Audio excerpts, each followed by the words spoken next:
Okay hi hello నమస్తే welcome back to your channel. నేను మీ MC present మనతోని senior journalist గారు భరద్వాజ్ గారు ఉన్నారనమాట. సార్తో మాట్లాడి తెలుసుకుందాం. కొన్ని విశేషాలు అయితే చాలా ఉన్నాయి సార్తో మాట్లాడే విషయం. నమస్తే సార్. నమస్తే సార్, ఇప్పుడు ప్రజెంట్ మనం చూసినట్టయితే ఇండియా టుడే ఇచ్చిన అంటే పొలిటికల్ లిస్ట్ ప్రకారం 5వ స్థానంలో చంద్రబాబు గారు ఉండటం కారణం ఏంటి సార్? అసలు అంటే 5వ స్థానంలో ఉన్నాడు అని ప్రకటించారు వాడు. అవును, అంటే వారు జరిపినటువంటి సర్వేలో మోస్ట్ ప్రామినెంట్ పొలిటికల్ లీడర్స్ ఎవరు ఈ దేశంలో అనేది వాళ్ళు జరిపినటువంటి సర్వేలో ప్రజాభిప్రాయం ప్రకారమే అంటే మోడీ, అమిత్ షా, ఈ తర్వాత ఆర్ఎస్ఎస్ ప్రముఖులు ఈ జాబితాలో 5వ ప్లేస్లో చంద్రబాబు నాయుడు గారు వచ్చారు. అంటే ఏమిటి దీని అర్థము అంటే కూటమిలో చాలా క్రియాశీలకంగా ఉండటం మాత్రమే కాదు, చాలా కీలకమైన నేతగా చంద్రబాబు నాయుడు ఎమర్జ్ అయ్యాడు అనేది మనకు అర్థమవుతుంది. అంటే ఇదేదో విస్తృత ప్రజాక్షేత్రంలోకి వెళ్ళి వాళ్ళు విస్తృతంగా సర్వే చేశారా లేదా అనేది పక్కన పెడితే ఈ లిస్ట్ లో 5వ స్థానంలో చంద్రబాబు ఉండటం అనేది కూటమి అంటే ఎన్డీఏ కూటమిలో కీలక నేతగా ప్రజలు చంద్రబాబును భావిస్తున్నారు అనే ఇంప్రెషన్ చంద్రబాబుకి ఇవ్వడానికి ప్రయత్నం జరిగినట్టుగా అనిపించింది నాకు. తద్వారా చంద్రబాబును హోల్డ్ చేయటం, ఆ గ్రూప్ తో హోల్డ్ చేయటం అనేది వ్యూహంగా ఈ సర్వే ప్రకటించారు అనేది. ఒక కాంగ్రెస్ నేత ఉన్నాడు ఈయనకు ముందు, రాహుల్ గాంధీ, అది బ్యాలెన్స్ చేయడం కోసం పెట్టారు. పైన 3 ఒక ఆర్ఎస్ఎస్ ఆయన ఉన్నాడు రాహుల్ గాంధీకి ముందు, ఆ ముందున్నది వీళ్ళిద్దరే, మోడీ గారు, అమిత్ షా ఉన్నారు. సో వాళ్ళిద్దరూ most popular politicians of India అనేది చెప్పారు.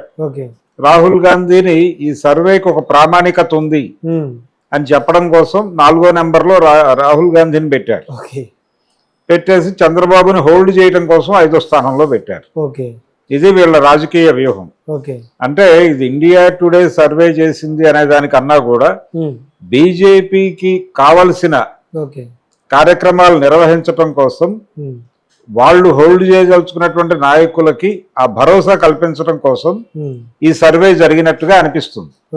అది ఇంతకంటే ప్రామినెంట్ లీడర్స్, ప్రజలు యాక్సెప్ట్ చేసినటువంటి లీడర్స్ చాలా మంది ఉన్నారు. అయినప్పటికీ వీళ్ల పేర్లే ప్రముఖంగా రావడానికి వీళ్లే అంటే టాప్ 10లో చంద్రబాబు ఉండటం అనేది ఆంధ్రప్రదేశ్ రాజకీయాలకి ఆ స్థాయిలో మద్దతు పలికేటువంటి పరిస్థితి ఉందా అనేది ఒక ప్రశ్న. అవును, అందరూ అదే ఆలోచిస్తూ ఉన్నారు. అయితే అది కాదు ఇక్కడ కార్యక్రమం. ఈ డిజైనే ఇండియా టుడే ఇచ్చినటువంటి సర్వే రిపోర్టే ఇది ప్రజాభిప్రాయ సేకరణతో చేసినటువంటి రిపోర్ట్ గా చెప్తున్నారు. కానీ ఇది ఎన్డీఏకి ఉపయోగపడే పద్ధతిలో డిజైన్ చేసినటువంటి లిస్టు, ప్రిపేర్ చేసినటువంటి లిస్ట్ అనేది వాస్తవం. సార్, నెక్స్ట్ మరి అంటే చంద్రబాబు గారు హోల్డ్ చేసేంత అవసరం ఏమొచ్చింది సార్?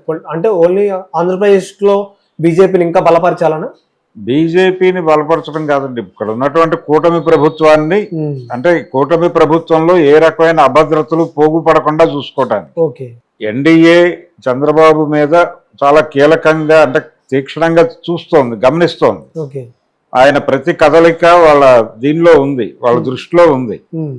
అందుకని ఎప్పటికప్పుడు చంద్రబాబుని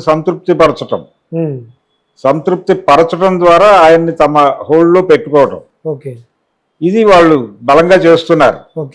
అందులో భాగంగానే ఈయనకి 5వ స్థానంలో చోటు కల్పించారు. మరి 4వ స్థానంలో చూసినట్టయితే రాహుల్ గాంధీ గారిని పెట్టడానికి ముఖ్య ఉద్దేశం ఏంటి? ఏం లేదండి, మా తర్వాతే ఉన్నాడు రాహుల్ గాంధీ, మా తర్వాతే ఉన్నాడు అనేది ఒకటే ఎస్టాబ్లిష్ చేశారు. రెండోది, ఈ దేశంలో బీజేపీ తర్వాత కాంగ్రెస్ ఉంది అనేది చెప్పాలి వాళ్ళ ఉద్దేశం.